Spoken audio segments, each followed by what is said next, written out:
फिरोजाबाद में महावीर जयंती मेले के समापन कार्यक्रम में शामिल होने आए उत्तर प्रदेश सरकार के संस्कृत एवं पर्यटन मंत्री ठाकुर जयवीर सिंह ने मीडिया से बातचीत करते हुए कई अहम मुद्दों पर अपनी बात रखी। उन्होंने विपक्षी दलों पर निशाना साधते हुए कहा कि समाजवादी पार्टी और अन्य दल सिर्फ वोट बैंक की राजनीति में लगे हैं और देश के नायकों के सम्मान को ठेस पहुंचा रहे हैं। लखनऊ के महिंदवा के खंतारी गाँव में डॉक्टर भीमराव अंबेडकर की प्रतिमा हटाने को लेकर हुए बवाल पर ठाकुर जयवीर सिंह ने कहा कि बाबा साहब संविधान निर्माता हैं और देश के हर वर्ग के लिए उनका सम्मान है। उन्होंने साफ कहा कि जो अराजक तत्व इस घटना के पीछे हैं उनके खिलाफ कड़ी कार्रवाई की जाएगी। इटावा में अखिलेश यादव द्वारा सपा नेता रामजीलाल सुमन के अपमान पर दी गई प्रतिक्रिया पर मंत्री ने कहा कि समाजवादी पार्टी भारत के नायकों का अपमान कर रही है और देश की जनता इसका जवाब देगी। उन्होंने आरोप लगाया कि सपा मुगलों और आक्रांताओं को हीरो बनाने की कोशिश कर रही है। करनी सेना को लेकर अखिलेश यादव की टिप्पणी पर मंत्री ने कहा कि किसी भी सामाजिक संगठन का अपमान करना उचित नहीं है। सभी संगठनों का अपना योगदान होता है और लोकतंत्र में मर्यादा का पालन किया जाना चाहिए। नेशनल हेराल्ड केस में ईडी की कार्रवाई को लेकर मंत्री ने कहा कि ईडी, सीबीआई और पुलिस जैसी एजेंसियां संवैधानिक संस्थाएं हैं और वे अपने स्तर पर स्वतंत्र जांच करती हैं। इसे राजनीति से जोड़ना गलत है। पश्चिम बंगाल की मुख्यमंत्री ममता बनर्जी द्वारा वक्फ कानून को राज्य में लागू न करने के बयान पर मंत्री ने कहा कि यह कानून संसद से पारित होकर राष्ट्रपति की मंजूरी के बाद लागू हुआ है। इसका पालन करना सभी राज्यों की जिम्मेदारी है। उल्लंघन करने वालों पर संवैधानिक कार्रवाई होगी। भाजपा के पश्चिम बंगाल अध्यक्ष के उस बयान पर जिसमें उन्होंने ममता बनर्जी पर मुसलमानों के ध्रुवीकरण का आरोप लगाया, मंत्री ठाकुर जयवीर सिंह ने कहा कि यही तो विपक्ष की रणनीति है। उन्हें पता है कि वे नहीं जीत सकते, इसलिए तुष्टीकरण की राजनीति कर रहे हैं। फिरोजाबाद में सपा विधायक मुकेश वर्मा द्वारा बनाए गए बाबा साहब स्मृति द्वार में पहले अखिलेश यादव की तस्वीर लगाए जाने पर दलित समाज के विरोध पर भी मंत्री ने तीखी प्रतिक्रिया दी। उन्होंने याद दिलाया कि मीराबाई गेस्ट हाउस कांड में समाजवादी पार्टी के कार्यकर्ताओं ने मायावती की जान पर भी हमला किया था और भारतीय जनता पार्टी ने ही उन्हें बचाया था। उन्होंने आरोप लगाया कि सपा ने हमेशा बाबा साहब का अपमान किया है और उनके विचारों को दबाने का प्रयास किया है। लखनऊ के महिवा के खंतारी गांव में बाबा साहब भीमराव अम्बेडकर की प्रतिमा को हटाने पर बवाल हुआ है, जिसमें कई लोग घायल हुए, पुलिसकर्मी घायल हुए। कहाँ? लखनऊ महिवा गांव में। देखिए, मैं समझता हूँ कि बाबा साहब भीमराव अम्बेडकर जो संविधान के निर्माता है, उनके लिए सब लोगों का सम्मान है।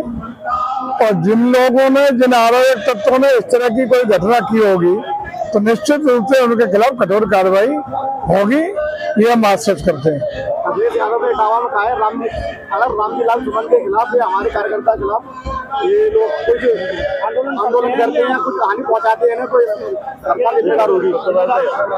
देखिए, एक चीज निश्चित है कि समाजवादी पार्टी और उसके नेता भारत के नायकों के खिलाफ, जिन लोगों ने भारत की आजादी के लिए, भारत को मुगलों से मुक्त कराने के लिए अपने सर्वस्व न्यौछावर करने का काम किया, प्राण त्यागने का काम किया, जिन्होंने राष्ट्रभक्ति में अपना सब कुछ बलिदान करने का काम किया, ऐसे देश के नायकों का अपमान करने वालों को देश की जनता कभी माफ नहीं करेगी।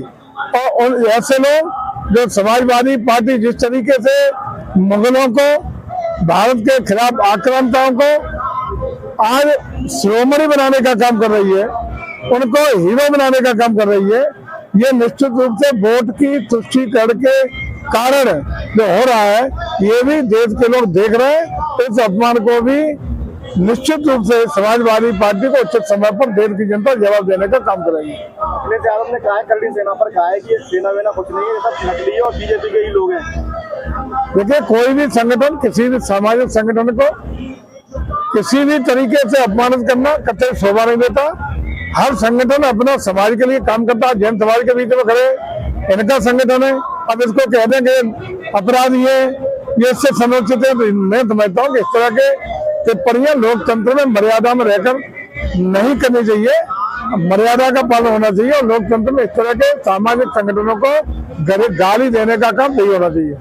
नेशनल हेराल्ड केस से जुड़ी संपत्ति पर ईडी ने कब्जा करना शुरू कर दिया है। यूपी सहित और मुंबई और कई जगह कब्जा शुरू हो गया है। ईडी, पुलिस, सीबीआई, ये सारी संवैधानिक संस्थाएं जो अपने तरीके से स्वतंत्र रूप से काम करती हैं और उनमें जो विवेचना होती है, मुकदमे पंजीकृत होते हैं और विवेचना के आधार पर, तथ्यों के आधार पर, साक्ष्यों के आधार पर अपने हिसाब से निर्णय लेती है। इसमें राजनीति से जोड़ा जाना कतई उचित नहीं है। ममता बनर्जी ने कहा है कि वक्फ बोर्ड कानून केंद्र सरकार द्वारा लाया गया है, जिसे हम पश्चिम बंगाल में लागू नहीं करेंगे। इसे कैसे देखते हैं आप?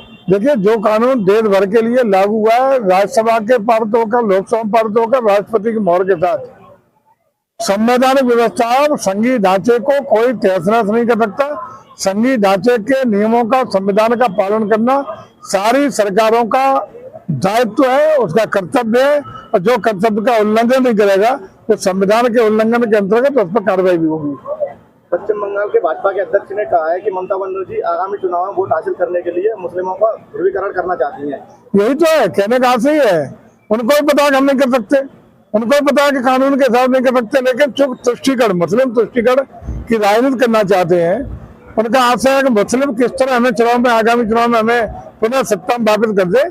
इसी के लिए सारी बयानबाजी करने का काम इंडी गठबंधन के घटक दल कर रहे हैं। आज फिरोजाबाद में भी एक समाजवादी पार्टी के विधायक ने एक होर्डिंग लगाई है, द्वार बनाया है, स्मृति द्वार बनाया बाबा साहब अम्बेडकर का, तो उसमें बाद में लगाई है, पहले उनकी तस्वीर लगाई है अपनी सियासत। अब तख्तियां लगाने से हो क्या जाएगा? याद होगा मायावती जी के साथ मीराबाई स्टेट गेस्ट हाउस में मरते मरते इन्हीं सपा के अपराधियों ने मारी ज्यादा होता, किसी तरह भारतीय जनता पार्टी के नेताओं ने उन्हें बचाने का काम किया था। क्या भूल गए वो दलितों के साथ क्या व्यवहार करते हैं?